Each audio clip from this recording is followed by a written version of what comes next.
So in this video, this woman gives a very unique take on the Passport Bros movement, considering she has a friend who is a Passport Bro. Let's get into it. So excuse me guys, I'm a little hungover. I'm on vacation and boy, we had a time last night. Me and my husband, anyways. So I keep seeing the algorithm post like these Passport Bros, and I don't know why it's showing me this. Every time they pop up, I block them or click not interested. It's like these 40-year-old men who just got a passport and they have to go to third world countries to get women, and they want to come on here and act high and mighty. Now that's a fact. A lot of these Passport Bros, including right here on YouTube, are acting high and mighty about the women that they're getting overseas, many of which are prostitutes.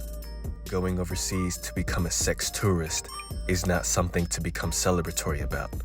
You see these other groups of sex tourists, whether they are white men, Hispanic men, Asian men, etc., they're not pulling the same antics that these Passport Bros are.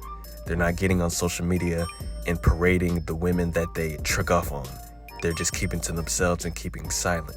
And those other groups of sex tourists certainly aren't bashing their own women. These women are trying to survive, okay? They're trying to either feed their families or they're trying to get a green card. Do not flatter yourself.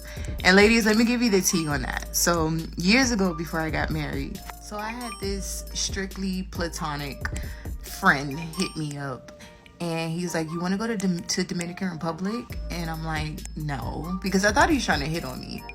And he was like, please, it's supposed to be a bros trip, but everybody canceled on me, and I know you like to travel, and it's not safe to go over there by yourself. So I'm like, all right, whatever.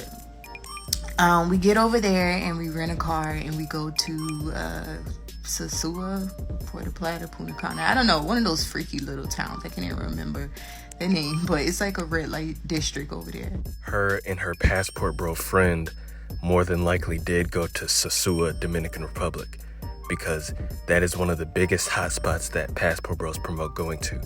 And like she just said, it's a big red light district. Sex tourists travel to Sosua to trick off with the local prostitutes. So I'm like, why are you coming all the way over here just to get women? And he's like, because American women are spoiled. Guys like me don't have a chance at getting, girls like you. Like, we have to come over here, and all of these women I can get for $50. When I tell y'all, these women are not ugly. They're drop dead gorgeous, beautiful. They acted like, and I don't want to do too much on my friend because he might see this. I haven't spoken to him in years, but he might see this. Y'all know how TikTok is. But, yeah, he works at Applebee's. He's kind of broke. He's kind of dusty. You know what I'm saying? He just doesn't have a chance with getting good looking women. To any man that's watching this video who may have trouble with women, you do not need to fly overseas to engage in sex tourism just to get women. Improve your life in some aspect, whether it's financial, physical, etc. And if you feel like all aspects of your life are all in a good condition, then the problem may be the type of women that you're chasing after or potentially attracting. Like I've said in several videos by now, there's over 170 million women in the United States. To say that all or most of 170 million have nothing but negative qualities is just not true.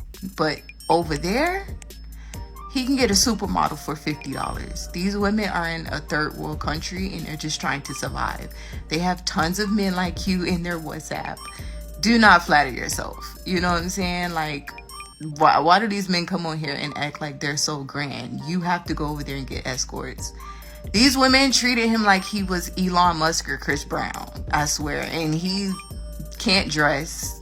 He's not cute. He doesn't have much money. But some of the aspects that she's referring to are quite superficial, but you do have to have at least something going on with yourself if you want to get women. Now, of course, you don't have to go out and spend thousands of dollars on designer clothing and jewelry, etc. But at the same time, you do want to be presentable when you're interacting with women. You know, when she called her friend Dusty, that kind of alluded to his physical appearance. You can't have bad hygiene, dirty clothes, etc., and expect to pull so-called dime pieces. You have to be somewhat presentable. $50, and they literally like gave him the lusty stare.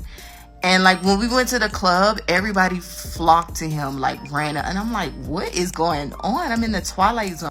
And to continue the point that I just made, you have a lot of men who claim to not care about their hygiene, not care about how they look, etc., and wonder why they don't have success with women. And then those same types of men will get online and complain about how women are hypergamous, how they're gold diggers, etc. Meanwhile, those particular men, their hygiene isn't even on point.